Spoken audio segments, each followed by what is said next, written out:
Um, Welcome everybody to the June meeting of the Early Television Museum community. Glad you're here.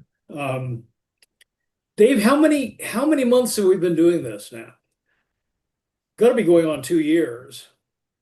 Well, we started as during COVID, and COVID is starting to become ancient history now. Yes, well, Thank goodness. I think we started it pretty quick. I think we talked about it for a few months, so it would have probably been actually late 2020. really, wow. My sense of time has lost me. I was thinking it was Anyway, a about long 5 years. time.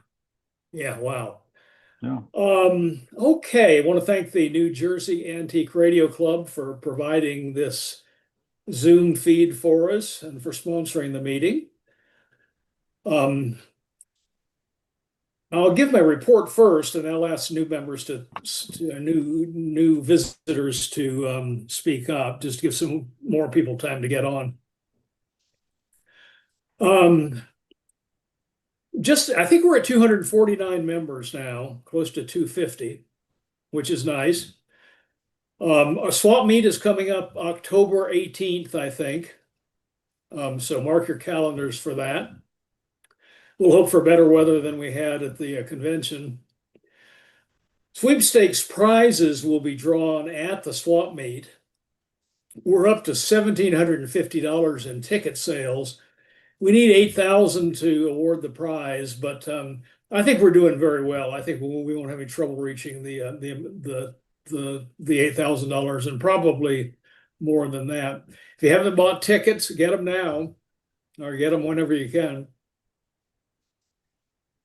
We have one exciting new acquisition. A guy from Canada wrote me about 2 weeks ago and said, "Hey, have you seen the Westinghouse 15-inch color set on the government auction page in Canada?" And I said, "No, I don't look there very often." And so he gave me the link, and turns out that a Westinghouse H840 CK15 was being auctioned by a museum in Ottawa, northern Ottawa. We had that set in our database, but didn't have anything about it in the database except that it was a Canadian version. Apparently, Westinghouse made a very few sets for 25 hertz power, which back then, Niagara Falls, the Canadian side, was generating at 25 hertz. And they made very few of these sets. It looks identical to the American version, except if you look at the back view, if you look on our webpage for it, you'll see the difference between the power supplies. The transformer is monstrous. And there were some postings going back to 2017, I think, about this set, could have been about another one, describing moving this thing and how heavy the power supply was. Anyway, got it for $600. Have no idea of the condition of the CRT. And I was scared about it. I was working furiously to try to get it down here, and nobody wants to do that. Taking a small item over the border. I mean, not small physically, but a small load of stuff. So, and I asked everybody I knew that was a member on of the museum and lived in the Detroit area if they could do it, because it's only about 4 hours from Detroit. Nobody could do it, and the auction website said that we had 10 days to collect it. So I wrote them and I said, "What's the latest day we can pick it up?" And they said August 15th. And turns out that Bob Dobush is now available to go pick it up. So he's going to do that. And he's had experience in hauling stuff across the border. Apparently, bringing something from a museum in Canada into the US is difficult. They don't want people stealing their national treasures, even though this is an American item. But Bob has done this before, and so he'll be able to work through dealing with customs, getting it back across. Not sure what we're going to do with the set. It looks identical to the one we've got. If the tube is good in it, then we have a spare set of the same type. We might just keep the power supply from it and put an American power supply in it and make it an auction item next year. I mean, a sweepstakes auction item next year, or maybe an auction item. But we got plenty of time to think about it. The other two interesting items are there was somebody in Columbus who apparently collected monstrous sets.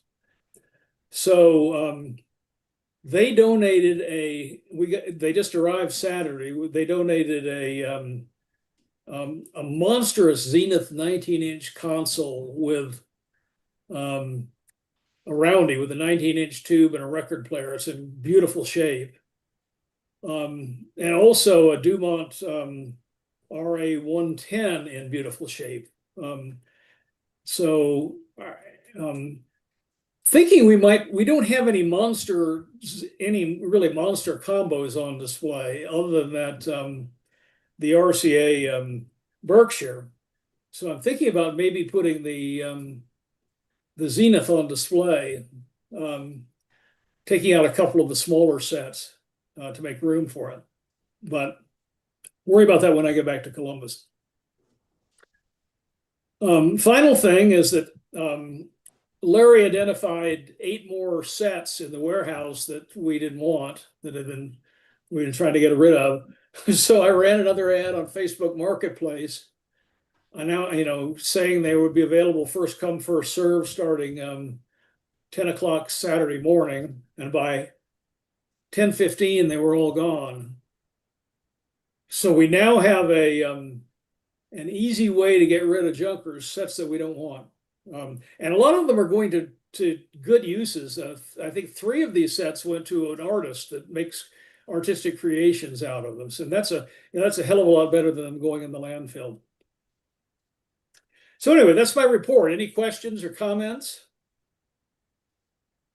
So you're getting larger sets now, or am I hearing that right?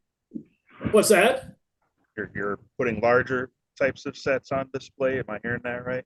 Well, we have a bunch of large sets, but we don't have an example of a monster, late 40s, early 50s set with a record player and an FM AM radio in it. So I thought it might make sense to put that on display as opposed to a couple of the table models, of which we've got dozens. So when can we expect the Curtis Mathes display? I don't know. Steve, would that same marketplace be a good place to promote the fall swap meet? I hadn't thought about that. That's a great idea. You're welcome. Certainly couldn't hurt. Let me write that down.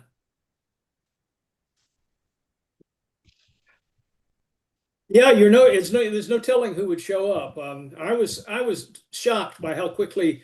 This is now a total of, I think, 22 sets we've gotten rid of. Cleared up a lot of space in the warehouse. Most of them were big consoles. What were the buyers planning on doing with them? Do you know? Well, some of them thought they just looked cool. One of them took one of the sets with a nicer cabinet and restored the cabinet to put in his living room. Looks really nice. And I told the 3 of them went to an artist that create artistic fixtures out of them. One of them that we got rid of today was a later set with a video cassette player built in, and they wanted to actually use it. I'm not quite sure why, but so that's all. That's what I know. I imagine some of them were scrapped for junk. Fair amount of metal in those that might have some value.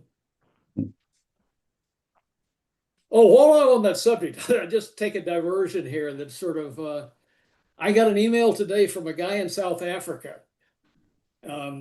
asking the value of 3 sets, and they were just, nondescript 80s sets. And so I threw out a figure of $25. And he said, well, I have been offered many of these, a whole bunch of these sets, and I've been told that some of them have liquid mercury capsules in them that are Red worth mercury. 2,000 Yeah. liquid mercury capsules in them. And he even sent me a picture of it, which are worth $2,000. So if you buy some of these sets, I can't guarantee you're going to find a $2,000 capsule in it, but there's a chance. Talk about a clever scam. Is he talking about the red mercury hoax, or is he talking about regular real mercury? I don't know. I guess. If you look up red mercury, there's an internet thing, and it's a very rare and valuable thing that doesn't exist. And for $2,000 for a thimbleful of mercury, it sounds like that's what he's talking about. It could be. Yeah. Could be. Hey, I'm wondering with the Canadian set, does anybody know, does that pull its vertical sync off the TV signal only, or does it have some sort of of an oscillator in the set that's not linked to the line frequency? I have no idea. Yeah. It'll be interesting to see when we get the set to Yeah. inspect it, to see if the main chassis is any different from the American one.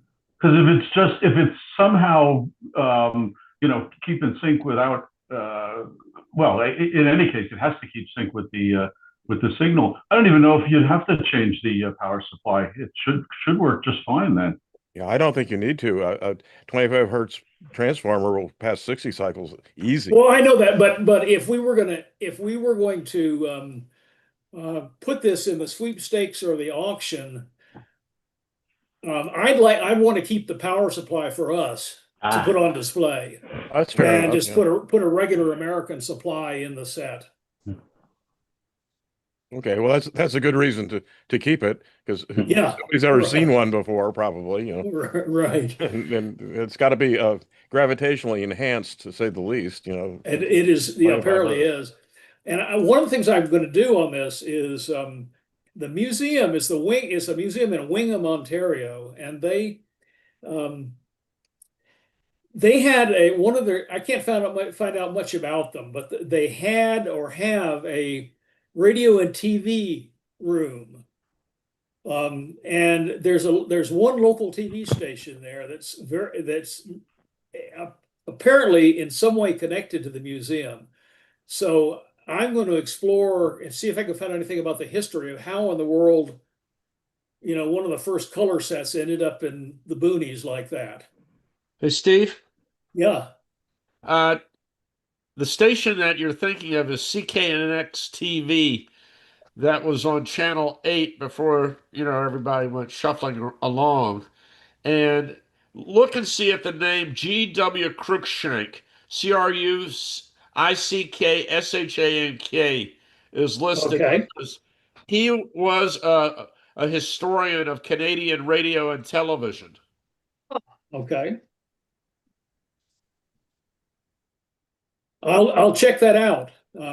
I have a suspicion because it sounded like from what I read that station had set up that radio and TV display at the museum. And for some reason they've decided to get rid of it. Maybe they've changed their focus and gotten rid of that display or what, but I'll see what I can find out. The story may be more interesting than the TV. That's right. That's right. Yeah. Okay. Is there anybody new on tonight that would like to introduce themselves? Yes.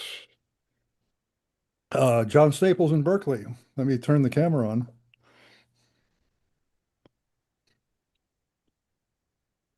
Can you hear me? I can hear you. Yes, go ahead. Okay, well, greetings to the West Coast. John Staples here in Berkeley, ham call W6 Bravo Mike. I'm the curator of the TV exhibit of the California Historical Radio Society. And we just had 3 weeks ago our annual television vintage television gathering with a number of good presentations. We had a presentation from Nat Pendleton, hope all you know. He talked about the early days of UHF. We had a talk from Kevin Henson, who has dozens of television cameras up there in Sutter Creek, California. I gave two talks. The first one on my TK31 restoration, completely now working. And I gave a second talk on the CCU for the TK31, assembled from scratch from the original RCA Studio CCU documentation. And the whole system works beautifully, gives great pictures. That joins several other cameras I have, a couple of other Orthicon cameras, Plumbicon cameras, 3 working iconoscope cameras here in Berkeley that I own. Do you have any of these cameras documented on YouTube to see? Yes, yes, the answer is yes. The meeting we had 3 weeks ago will be on the California Historical Radio Society webpage.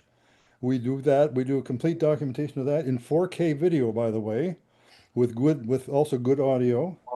That'll be up shortly. All of the previous, we have about 7 in our history now, 7 of these meetings from the West Coast, people coming in from Oregon, from California, from Nevada.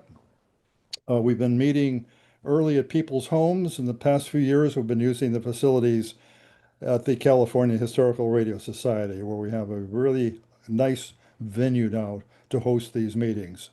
So stay tuned. The video from this last meeting will be coming up probably within the next couple of weeks. Our editor is very busy, but he promises to get it up quite shortly. Hey, John, I would like to hold this up to the camera. I've had this in my collection, the book you guys Yeah. published some years ago, that anyone who doesn't have it, if you see a chance to pick this up, it's really great to have. And everybody should have that. I wrote about half the articles in that. You did. You can get that from Amazon, by the way. It's a $20 special edition of our CHRS journal. It also mentions all our past vintage TV gatherings that we have here on the West Coast. And I hope you folks that haven't seen it will see it. I think on the cover there was probably a picture taken directly through my TK76 RCA ENG camera, which gives beautiful picture, beautiful color. Originally belonged to Channel 4 here in San Francisco. Thanks, you guys, for letting me break in and tell you what we're doing here in California. Thank you, John. That's really interesting. I didn't realize you had an annual TV meeting. That would be. I look forward to seeing the video of it. I should admit that we recently one of our board members is Matthew DeSaro, and he lives in Seattle.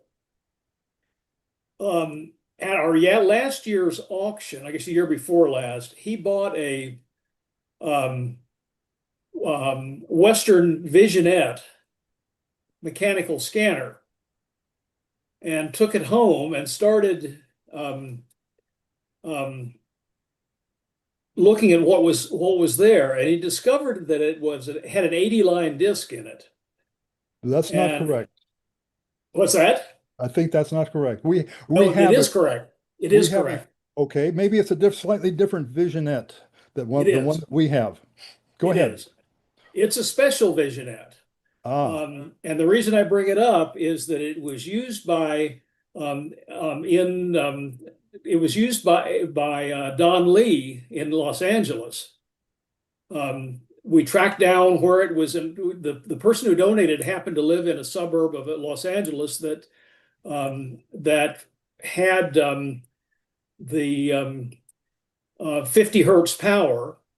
And from that, we determined that the set was used for the 80-line transmissions of Don Lee. So that might make an interesting presentation for your next conference. very interesting. Let me mention we have we have a fully functioning Visionette, the 45-line triple interlace Visionette working at the CHRS. I reconstructed it. We're using the Hoke image converter, the scan converter. So we take baseline NTSC, run it through the Hoke converter to a 45-line triple scan presentation, and we have that on display at the museum, and people can turn it on and operate it. And I've put on the video, we have the original Disney cartoon Steamboat Willie, 1928, which precedes by 1 year the year of the Visionette. I have some cuts from Casablanca, which has beautiful half-tone facial, front facial pictures of the actors, which come through beautifully in a 45-line screen with good grayscale, and then a few others. And so we do have that 45-line triple interlace, and triple interlace is unique. That was Sanabria that invented the triple interlace system there when he was in Chicago. And so we do have a fully functioning and fully restored Visionette at the CHRS. I'd be interested in the 80-line system though, that they did. Yeah, would it be possible to get copies of some of that programming? We have a Western Empire State, also 45-line triple interlace that we demonstrate. And was it a triple interlace or was it? Oh yeah, yeah. It's the same Western standard. Same Sanabria system. Then. Exactly. It was made by Sanabria, his company. But that's one of our problems is having decent, a video source that people can see what's going on. The source that Hawk made those. He doesn't make them anymore, unfortunately. Yeah. He's gotten out of the business. Too bad. So you can't get any more of those scan converters from him. Right. He's in Detroit. Right. Yeah, that we have a number of them at the museum, in our museum. Would it be possible to get copies of what you use, the Steamboat Willie and the Casablanca? The Steamboat Willie is right off the web. The Casablanca is a number of stills. I could certainly send those to you. Steamboat Willie is now no longer copyright, as you know. Oh, okay. Copyright left Steamboat Willie at the beginning of this year, so it is now public domain. Steamboat Willie. Okay. I can pull that down. Okay. So you should be able to pull that down. That's too big a video to send you. I can send you the other stills, and we use little Mica players to play the videos into the scan converter. So do we, and I think Chuck Conrad uses them in Texas too. We use tons of them in Texas. I think I told you about them. Well, we've had a few of them go bad after a while. Yeah, they do. I keep a stock of them. I usually buy them like 10 at a time from Amazon. And when one starts weirding out, I just go unplug it and stick another one in. Starts working again. Well, we have a full about 8-channel complete 8-channel baseband UHF station at the CHRS, each one with a Mica on a different channel, in fact, including channel 1 for some of our sets. So we have programs on channel 1 up through channel 12. Somebody gave us a Blonder Tongue 12-channel VHF modulator rack mount thing. It's really very cool. Came out of a hotel or something. I think probably what you got too. I think we have the same one.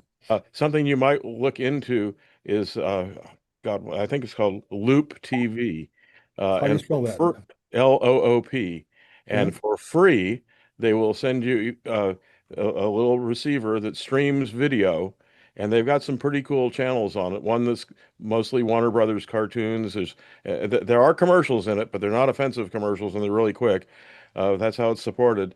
But we've got 3 or 4 channels with that running into the modulator too. Okay, and they got music videos and things like that. And people who visit the museum seem to like it. You're doing the same thing we're doing, I think. And have a number of channels available. You can tune in any of these sets to any of the VHF channels and get these different programs. Exactly. When you show a TV to somebody and flip the channel over from Howdy Doody to the Beach Boys or something. They're very impressed, actually. That's what we're doing the same thing. You got some really cool stuff. I need to come see you. Okay, Yeah. Come see us in Texas. Steve, I'll tell you, Steve, if you could send me an email with the requests. I mean, we've Okay. communicated before, but if you could send me an email, John at w6bm.com. W6BM. John at W6. Bravo Mike, Yep. W6BM, that's my ham call, Yep. Okay. .com, and just All right. send me, and I'll try to take care of you. Great. I appreciate that. Thank you very much. Okay, fine, thanks. We have people who go out and, I haven't been to your place, but we have some of our people have, and they come back with good reports. Great. All right. Anybody else want to introduce themselves? Yeah, hi, this is Noah. I've got a camera in my hand here aiming. You were talking before about some of the late 40s, triple play, I call them, triple Right. thrill, I think Admiral called them. This is my Magnavox Imperial monstrosity in my living room that's Wow. a little about 7 feet tall, and it's AM shortwave for the main radio, but it does have an FM tuner in it that was an optional thing, and it has a record changer in the drawer that's below the 12-inch television set, and so you could buy the bottom half if you didn't want the television, but if you were of the means to acquire one, you could get the top half of this monstrosity and have the TV set in there as well. One of the interesting things about this one is that they didn't have multiple inputs to the main tuner preamp, if you will. So the FM tuner goes into the same spigot as the television for sound, but the way it works is that there's this bizarre socket that has a relay that goes in a box, and the audio signals from both the FM tuner and the television go into this box. And that relay is normally closed, which means it's normally connecting the FM to the sound system. But when you turn on the TV, there's a fake tube socket, if you will, that the rectifier tube plugs into in the chassis of the TV, so that when the filament voltage for the rectifier turns on, it throws the relay so that it connects the sound from the television instead of from the FM tuner. So they had to kind of make an extra external switch so you didn't have to unplug one thing and plug in another. So you were talking before about record changer or AM FM radio. So that's one of the ones that I have. And then there's an Admiral that's on the other side of the room. That's called the Admiral Triple Thrill, is the way they advertise that. And that's got not only a 2-speed, but a 2-tone arm record changer on the left, and then a TV set in the middle, and then an AM FM radio on the right side. And all the drawers kind of open differently. One's a pull down and one's a swing out, and then one's like a bread box where the radio is. So I love them. They're monstrosities, so you usually get them pretty cheaply, because the bigger and heavier they are, the cheaper they seem to be. But Right. I'm not quite ready to donate them yet, but I am 70 years old, so maybe I'll let my wife know about these various TV museums, and maybe someday they'll be available. Great. I see. Thank you. Are those Heathkit preamps on top of it? No, those are Macintosh, actually. Those are Macintosh C4, the pair of mono preamps, because down below, if I close the drawers on the triple drill, then there's the C4s are connect pair of MC, basically dual mono. So there's pretty good separation between channels. It kind of occurs at the wall socket, Not much crosstalk there. No, 100 dB down anyway, right? Neat. So I didn't recognize the knobs from a distance, so. Yeah, I just wanted to throw those Great. out since you came up. There's a smaller triple thrill in the bedroom that's called a GE802, and that's got an AM FM tuner and a television set and a drop down 78 RPM record changer in it too. I don't know. I think they're pretty cool that you, like you say, you get as many functions as you can in one box. And it must have been a pretty big hit. I have a piece of literature on the Admiral Triple Thrill that shows these elegantly dressed ladies with the blonde Triple Thrill cabinet, because I guess you had to be a rich person back then. It was $549.50 in 1948 to have one of these, and that was a bargain compared to the Magnavox one. Magnavox one, I think, was over 1,000. But For Berkshire, which was what, I didn't pay anywhere $3,250? near that for them because they were not functional. Yeah, something like that. It's crazy. But anyhow, so I love these meetings, and I usually just attend in the background. So I'm not an every meeting attendee, but I'm usually just quietly in the background. But I thought I'd take the opportunity, since that topic did come up there for a second, about the late 40s multifunction TV sets. So thank you. Well, thank you, Noah. I'm glad you're with us. Anybody else? I'm glad I'm not the only one who keeps his Mac gear in his TV room. If you got Mac stuff, you want to keep it. You really do. Unless you really need some money badly. You got quite a bit of it there. Yeah, I kept the Mac stuff, and I kept a Marantz 7C and a Marantz 8B. Good stuff. From the good old Saul Marantz days. But that's about it for my vintage Cooltron. I got other electronics, Marantz and the Mac stuff.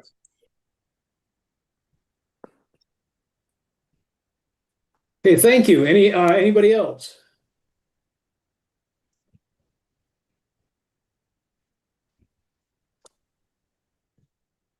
I'd just like to say a public thank you to the newsletter crew for another great issue.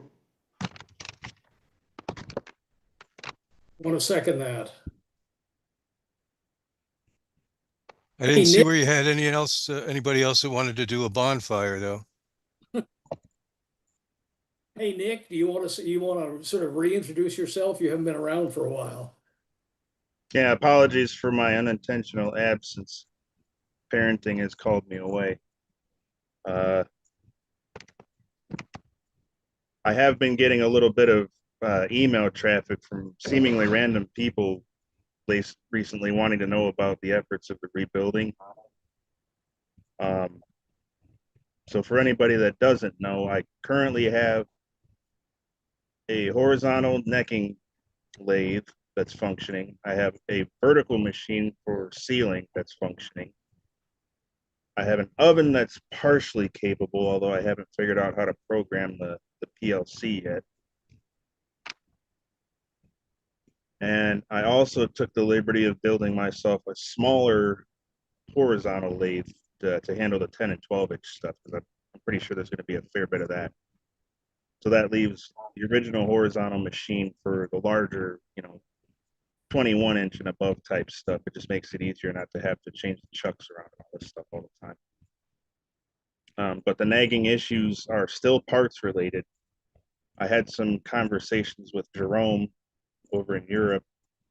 He doesn't want anything to do with the Russians, and I can't hardly blame him. But they were my only source for guns and gun parts. And, with the goings on over there, that's completely out the window. And I'm coming slowly to the conclusion that it might just be the only way out is making our own gun parts. So I started doing some investigating, and you can actually get some punching and pressing machines fairly cheap on the secondary market. But the question is how to get the appropriate die and tooling made for them to actually, stamp out cathodes and grid parts. So I've spent probably the better half of the last 6 months looking into this. And Yurcon reached out to me. I don't know if he's on here or not, but I have some emails from him too. He's going to send me a bottle of cathode coating. So if we can get the parts stamped out, it seems like we ought to be able to solve the gun and gun parts issue.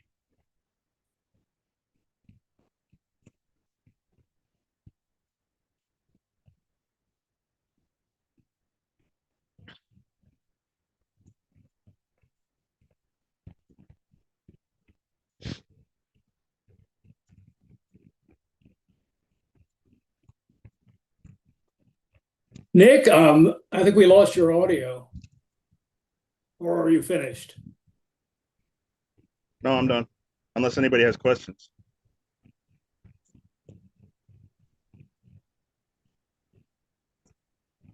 Can you still hear me? I can hear you now. Yep. Oh, how much do I have to say over again? No, I think we heard you. Okay, thanks for the update. Anybody else, or is this it?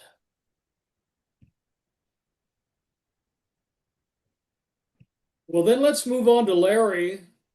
He's gonna thought since we just got the two monster sets that he'd show you what they look like if you don't know already.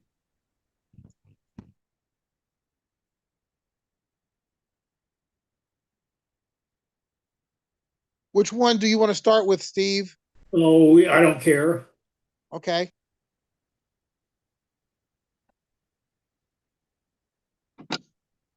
Well, this is the RA-110. And you can see it's just in really nice condition. I think this was the size down from, this is made in 51, late 50 or 51. And it's the size down from the Royal Sovereign. Weighs almost as much. And then once you go over to the Zenith,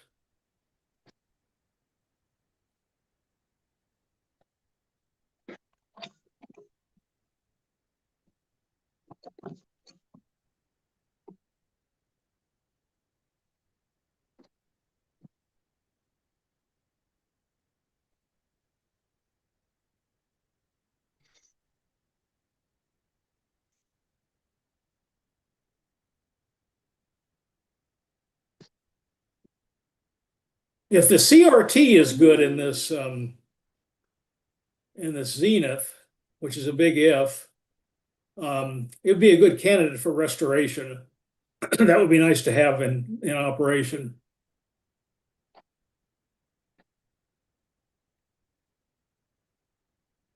Okay, anybody have any questions?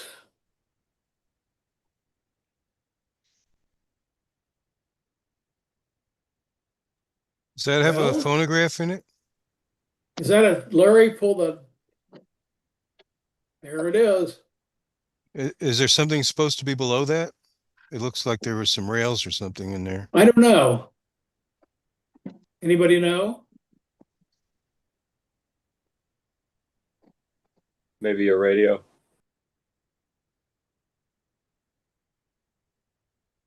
Well, Maybe a drawer to store records in. I think that would be my guess.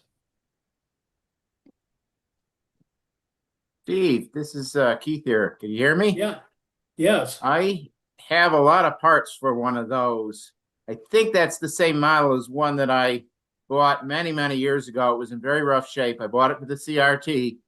Mine had a 16 EP4, which are hen's teeth. So if you need anything, I saved anything of value. I don't Great. think I have the record player, but I have the radio and the chassis. Okay, keep that in mind. Anybody else got any comments, questions?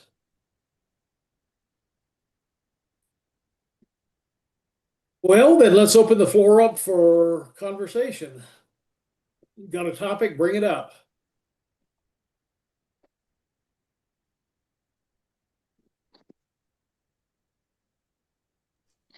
Steve, you mentioned another guy that was working on video on phonograph records. Do you remember what the name of him was? From the clipping you sent? I don't, but I can pull it up after the meeting. I can send it to you again. I may not have sent it to you. May have just thought about sending it. But I will pull it up and send it to you. Yeah, that's very interesting with all the work I've been doing recently with Phonovision and vinyl video. I think it was a 1934 article. And it was just a newspaper article. It didn't have a lot of detail. It had the guy's name. and but not a lot of detail. Hmm. Yeah, Well, I'll send it to you. thank you very much. I'll look for that. And I look forward to reading your article. Yeah, well, I hope it's not too dull. I'm still looking for more illustrations on the thing. It just goes on and on. A lot of tables and little math formulas that they used in mechanical television times. Yeah, right. And none of that part interested the guys in Europe because they developed their own system in software mostly in the 1990s, and then it went on tour in the up until the early 2000s. It was in New York, San Francisco, Hamburg, all sorts of other shows, France. And then they just tried to make a version that would appeal to geeks and TV guys like us. And that version was only here and gone after about 4 or 5 years. And apparently it's not in production anymore. Would be very collectible, but I don't know where you get one.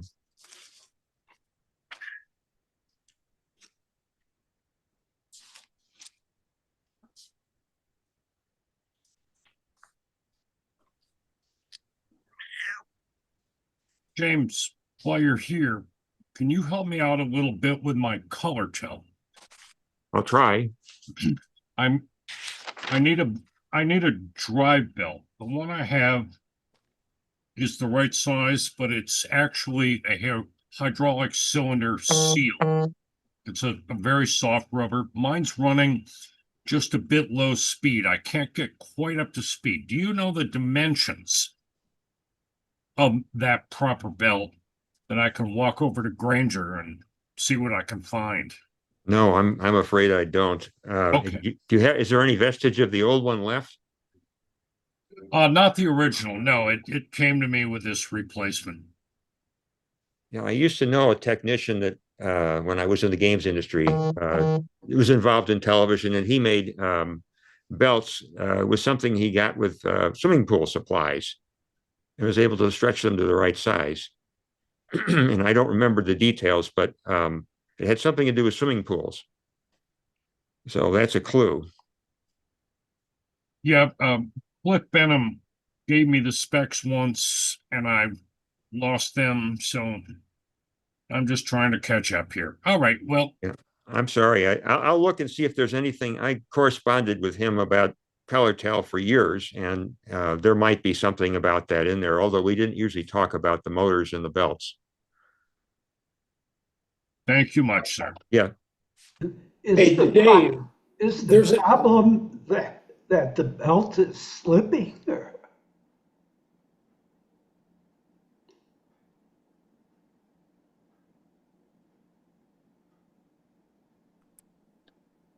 Dave, there is another possibility I have found with those mechanical sets that as the color, like color tell, and we have a color adapter, that the motors in them, just the friction builds up, and the voltage driving them through the color tell circuit just isn't enough. And I've ended up putting like a 12-volt transformer in series with 120 volt to boost the AC going into them to get them up to speed. Yeah, mine tends to run, my motor tends to run very hot. This particular seal belt is not a true hard rubber belt. It's something softer that, doesn't provide enough friction. If you could call Larry on, I think he's in tomorrow afternoon. Call him then or next Saturday, and he could go measure the belt on hours, take some pictures and so forth. You'll have to tell him what it is and how to find it and so forth. But that would be that might be helpful. I appreciate that, but boy, taking that thing apart to get those measurements is probably going to do more damage to the set. Yeah. For our display at the museum, I want to protect our set at the museum. I'll figure something out. Okay, all right.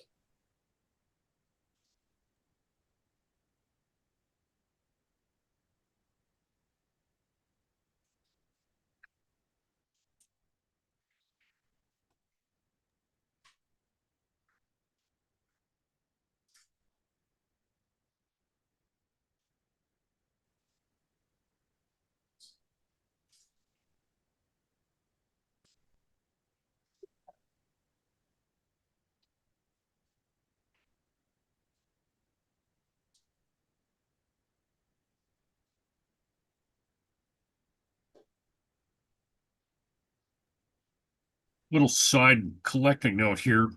I picked up a mid 80s, 86, 87 Sony DXC M3 camera. And I gathered up all the parts, the CCU, the VTR cable, the camera cable. It actually, it works. The dumb thing works.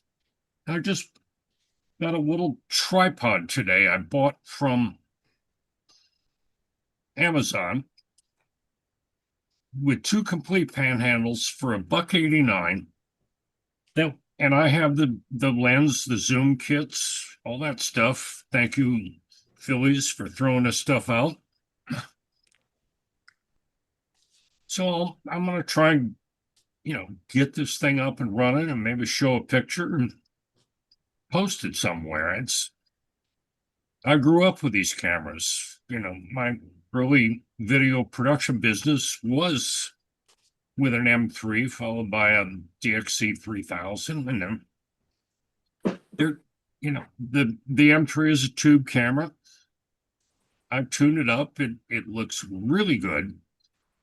The only problem with, and if anybody ever wants to go anywhere near any of these things, and this includes home cameras from the era too, those early RCAs and any of the tube cameras.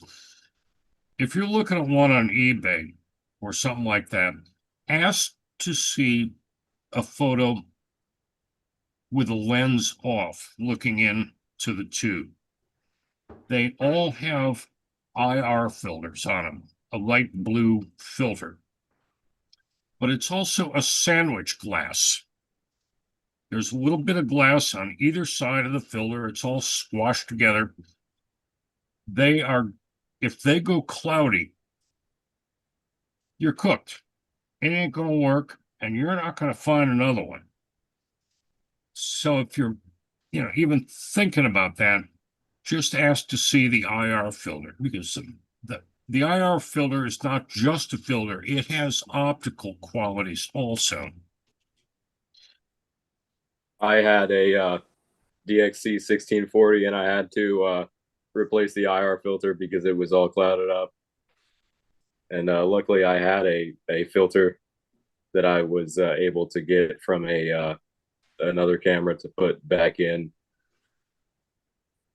Yeah, I've got 3 DXC 3000 sitting around here, which was, one of Sony's early industrial chip cameras, but I made a lot of money on it shooting video for USA Network, so I'm not going to knock the thing. But all 3 of them, the filters are shot. Can't do a thing with it. Yeah, luckily on my 3000, this filter wasn't shot, and it works pretty good. But after it's on for like 30 minutes, the video starts to turn green for some reason, and I can't figure it out. But would you like one of my bodies? I'll just send it to you. I mean, that I don't need one. If you want to, it's a parts chassis. I'm just sending it for the circuit boards to see if that helps. Okay. Yeah, maybe. I heard, did you at the convention, you said you had one of those Akai VC150 color cameras. Yeah, that thing is in bad shape, Charlie. I'm really bad shape. I'd put it in a box and send it to you if you want the thing for parts. That would be great. That would be amazing. Sure, I'll get your information from Steve. All right. And I'll send it to you. I've got the deck for it. That's kind of beat up. Oh, I've been looking for one of those VTRs forever. Yeah, mine is beyond recovery. It is a great part set, and I'm really thrilled having you around to play with this stuff. So yeah, we'll talk, Charlie. Yeah, thanks. How's it going with those TKP 45s? You made any progress? Yes. I got, oh, you're talking to me. Who are you talking to, Dave?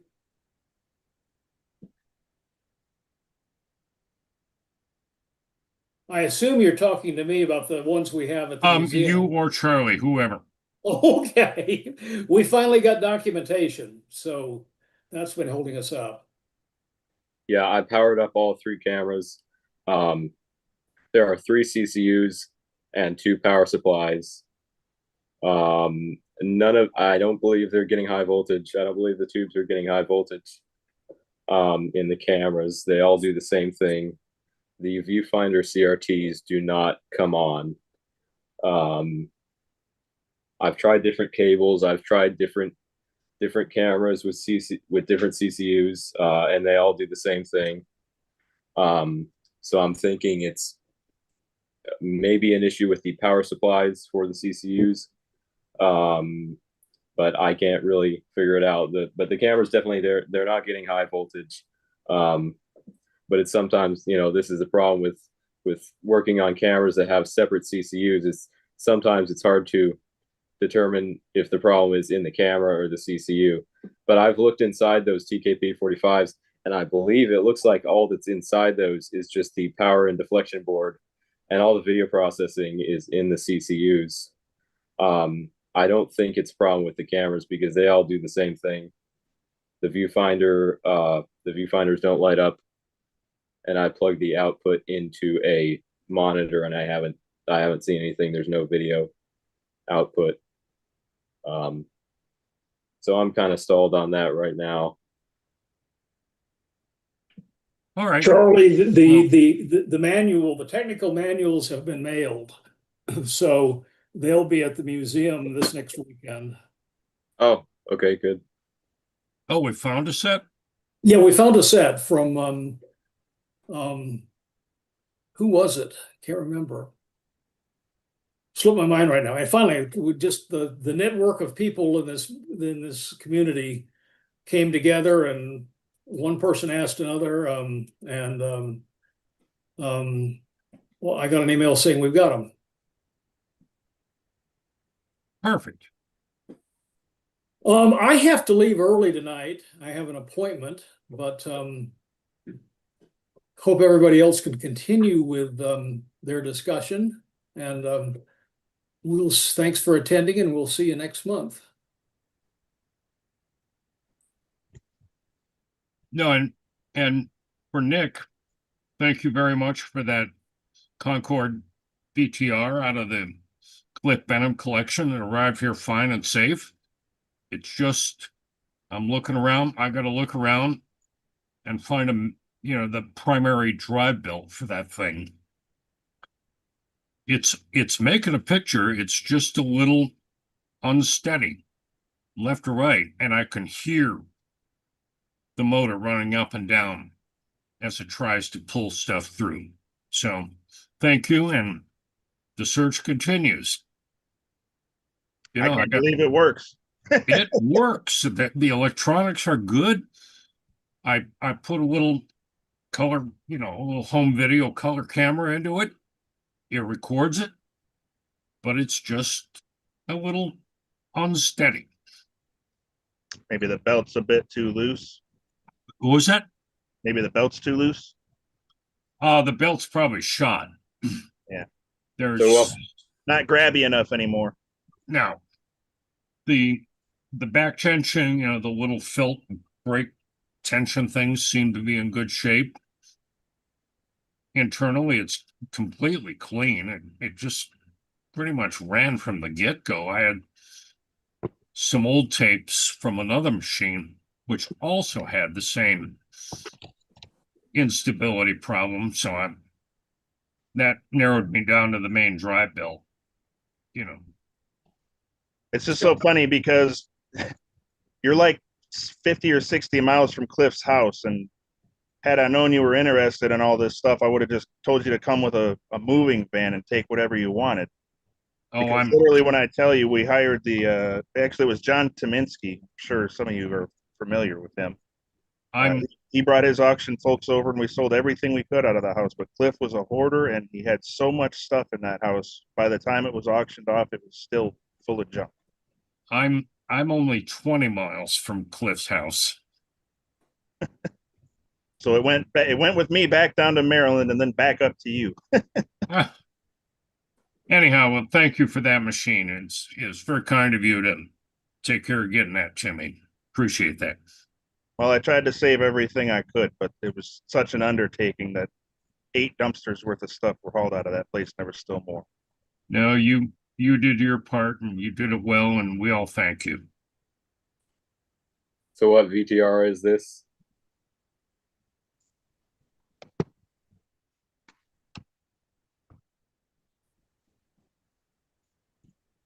Dave, you're muted.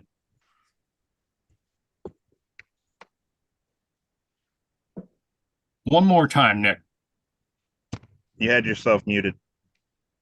No, I should be okay now. He was asking what machine it was. It was a 1/2-inch machine, right? Yeah, it's the 1/2-inch Concord open reel EIAJ, which is a Panasonic knockoff or rebadged or something.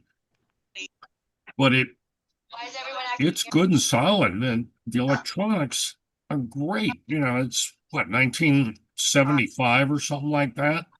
You know, 50 years later, somebody was buying good caps back then. Is this a color machine? Yeah, it's color machine. Color passes just fine. You know, when you play it back, you know, I think it's like, it's not even 480 lines video. It's something smaller. And it's, you know, it's not pretty, but it's 1975 all over again. And I've had several of these machines over the years, and I just want to keep one running. Just to be the only guy on the block with a running machine. Is this a portable one or a? Yeah, it's a gigantic black suitcase. Oh, yeah. It, you know, with a handle, but I've got all the, you know, all UHF video connections. I've got all the adapters. Everything's good. There was other machines in his basement that didn't get rescued. I just grabbed the one that looked the most interesting. And I had never seen a Concord before, so I figured maybe somebody would want it. No, I'm glad you grabbed it. You know, Concord was just some badge that Panasonic sold cheap. They went to, you know, high schools and colleges to record basketball games or lectures. That's the best they ever did. They would never make air. His hoodie over his head, cinched the drawstring, scrunched it out in this cap. Somebody on a phone call right now? Yeah. No, Yeah. I have to find the belt. I have to disassemble the top, remove 4 gigantic screws, and then lift the entire thing out because the belt is underneath. They have an air vent underneath, which could get to it, but they didn't put screws on it. It's mounted inside, it's sealed. So I got to, you know, dissect the thing to take it apart and, you know, say my prayers while I do it. I'm just glad the head's still good on it. Oh, the heads are fine. Heads are great. I've had no head clogs. It just, you know, playing some old tapes. those old tapes were on a black and white machine, so I did record some color and played back color. So we're there. We're close somewhere. Is there a mating color camera for this, or is it just? Was that? Is there a specific color camera that was supposed to go with this unit? No, it's any NTSC camera. You know, black and white or color, it will go in there. Uses a UHF connector, so RCA to UHF or RCA to BNC to UHF. It'll take it. Yeah, It'll take it just fine. I'm working on a Shibadin SV700 right now, and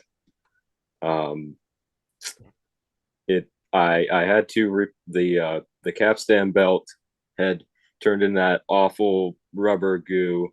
How it, you know, when the belts melt like that, and then they turn into that black gooey stuff. Yeah, so I had to scrape that off of the capstan flywheel or whatever you want to call it, and took forever to get that stuff off. And then I finally found the right size belt to replace it with. All the other belts in the unit had to get replaced, and the tires or rollers that drive the two spindles, those were full of cracks, and I had to sand down the rubber and then apply a coat of a product called Rubber Renew to it. And that took forever to get those rollers, but they're functioning pretty well. So the machine is playing right now. Richard Deal sent me some tapes to play in it, and it's playing, but it has a problem that I've been trying to diagnose.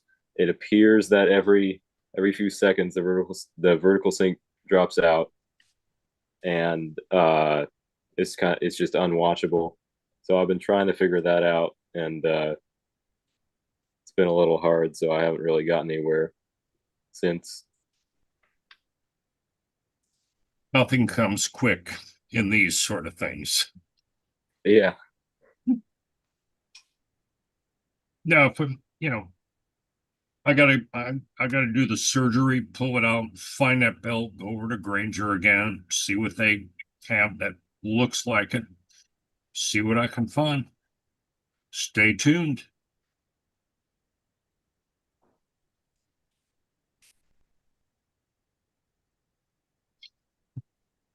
All right, in my case, I'm going to sign off here. I was at an antique car show today with one of my cars, and I'm getting a little tired. I'm make some dinner and fade away. Good night, everybody. Great to talk to you. Yeah, and it would be amazing if we could maybe the Akai color camera or VTR. That would be amazing if you could send that. Well, that's another one of my bad habits is gathering up those early or late 70s, tube home video cameras, the RCA series, the CC series. I got 4 of them. And I, at one point, had a manual, service manual, which I cannot find, but I remembered how to do it. They're tuned up, and they actually make a very nice low-res picture. The color is quite astounding on these things, what they could do. Now it's, 8 pounds on your shoulder and a big cable running off the back somewhere to a portable whatever. But when they run, they are really great little time capsules of early home video, be it beta or VHS or whatever. Yeah. They're a lot of fun. And I've got a little old Tektronix Pocket. I forget what it's called, the Tektronix 90 It was a handheld black kind of clamshell sort of. It's a digital scope.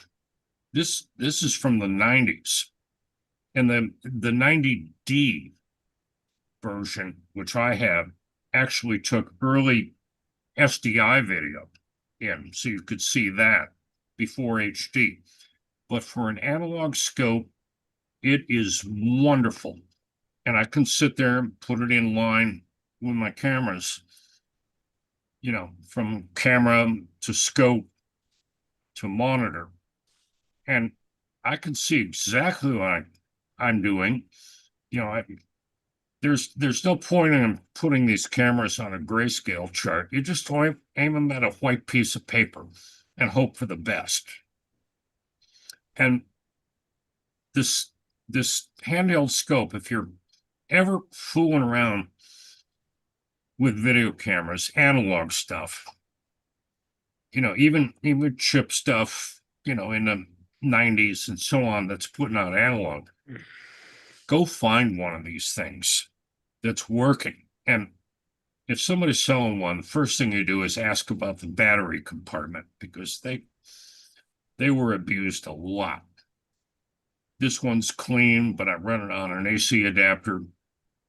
And, you know, it's a waveform, vector scope, video, picture in picture. It's all kinds of things. And they're not that expensive. And they do the trick in the analog world. You don't have to buy some big, you know, Tektronix scope and waveform monitor. Everything is there in this one little handheld thing. Just a suggestion for anyone looking.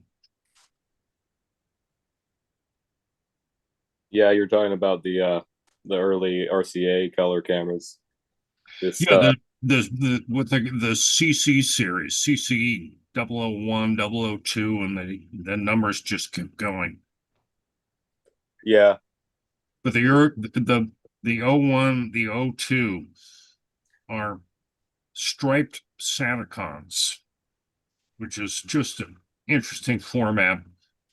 And the setup for them inside the camera is actually pretty straightforward. I thought that they were Vidicons. Yeah, no, you're right. I'm sorry, you're right. Striped Vidicons. Correct. Yeah. Thank you. Yeah, so I had to recap a whole CC001. All the caps were bad, and I don't know that because this was years ago. I shotgunned the whole thing. I didn't actually test the caps. I just replaced them all. But the video, when I first got it, the video was just, there was no color and the whole thing was just tinted pink. And recapped the whole thing, and now the colors from it are very, very nice and rich and vibrant. Now I have 4 of them, 3 RCAs, and the original was made by Panasonic, and I forget the model number of that one. All 4 worked out of, you know, the eBay shipping box. Actually, one of them is an original that I own from 1978 in another long story. I've had it forever. I still have it. None of them needed recapping. They just work. They drift. The tubes get old. You know, this camera might need 5 minutes to warm up. This one might need 10 minutes to warm up. It is too. You're working with that. But they're a ton of fun for the image they put out, which is actually really good. Yeah, the Panasonic version of the RCA CC002 was a PK200. Okay, I forget. Thank you. Actually, that's the best one of my 4 that I had.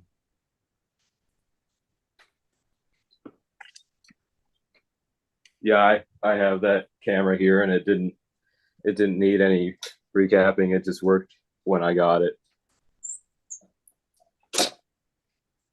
Well, if you want some help on tuning up the color, I might be able to type up something for you from memory. Yep, that's it.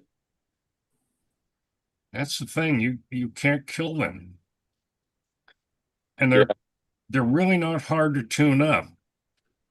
And a lot of times when you see any types of video problems with these old things, these old early color cameras, it's normally not the tube being worn out. It's normally not a problem with the tube. It's normally a problem just with maybe the video board or any of the boards. Normally the tubes are pretty good, and if there's a problem, it's going to be with the electronics.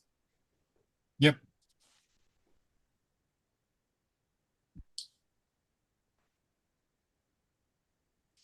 All right, everybody, I'm going to sign off here.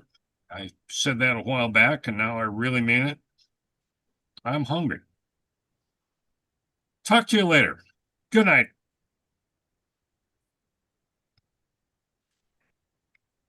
I believe I'm going to sign out too. It's way past dinner time where I am. So everyone have a good night. Good night.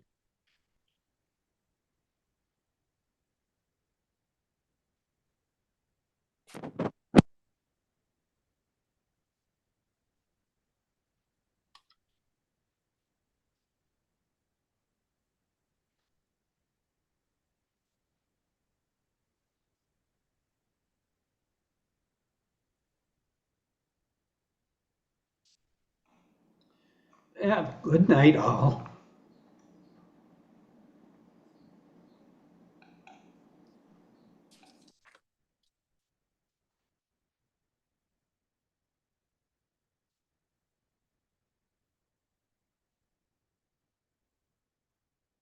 Good night, Dave.